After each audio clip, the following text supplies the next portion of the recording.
Next question is, Doc, may normal po ba na biglang may nararamdaman na parang nagkiskisan ng mga buto sa singit?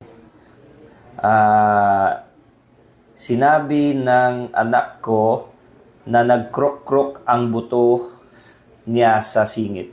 So definitely hindi normal if yung buto niyo sa singit ay nagkrok-krok. If you have damage sa dalawa, pwedeng magkakaroon ng mga tinatawag natin arthritis or injury sa hips. So when you have damage, pwedeng magkakaroon ng nagkrok-krok, no? Yung sabi ni ma'am sa anak niya naririnig. Dahan-dahan magkakaroon ng maririnig na krok-krok or nagkiskisan sa singit. Masisira din yung buto natin dito. Definitely, magkakaroon ng krok-krok po or magkiskisan sa singit.